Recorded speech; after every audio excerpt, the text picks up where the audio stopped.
Okay, next. Last September, at the start of the new term, some schools couldn't fully reopen because of Raac. That's a type of lightweight concrete used in buildings. Now, it was found to be crumbly and unsafe and meant some pupils couldn't head back into the classroom and had to do online learning. Well, it's now been more than 6 months and there's still students who are being affected by the issue. Nina's got more.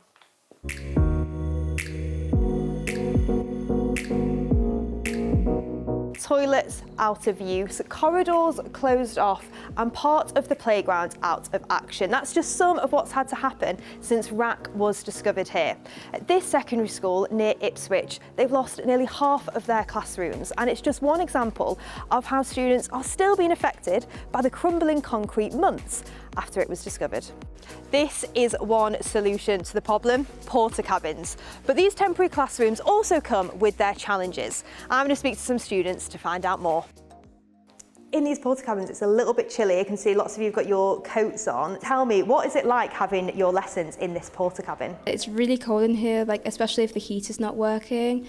Well, it's definitely a change to being in the classrooms. They're quite smaller, and obviously you're moving around a lot more than when you're inside the building, because the two different porta cabin sections are on the other side of the schools to each other. Well, obviously at the start of year 8 it was hard finding all the porta cabins in these new locations, but further on in the year you get used to where they are around the school. So honestly, it's been quite a struggle, but we've overcoming it slowly. So yeah, we've been progressing. Yeah, it's lots of change for you guys. I was even listening to your teachers. You're constantly been moved around, which can be quite difficult, can't it? Have any of you done any science experiments this year? We did last year, but not this year. We can't do our science experiment because, well, we don't have any running water and we don't have any gas, so we can't use any Bunsen burners or things that require electricity. And it's been kind of annoying not to be able to do some of those science lessons, as they're quite fun. And how does that make you feel that you haven't been able to do them? It makes me feel like I'm behind a bit, because obviously there's some years that have done it, but then others like year 7s and year 8s that haven't had the experience yet. In this building, where Raac was discovered, the school has lost 6 science labs, an IT suite, all the maths rooms and offices. Mr. Etchingham is deputy head and told me how the whole school has been affected. Just this morning, one of the rooms was so damp and unpleasant that they decided to evacuate it and go and take their lesson in the canteen. So yes, they can be cold and drafty, and we've had problems with the electrics in them.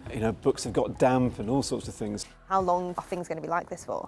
We are just waiting on the government. They've put us on the rebuild list, but we're not quite sure what that means, whether it'll be this block or it'll be the whole school.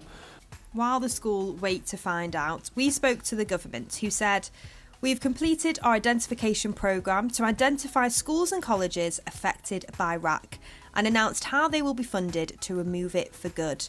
Work is already underway, and for schools receiving more extensive works through the school rebuilding programme, we will confirm when works are expected to start by the end of the summer term."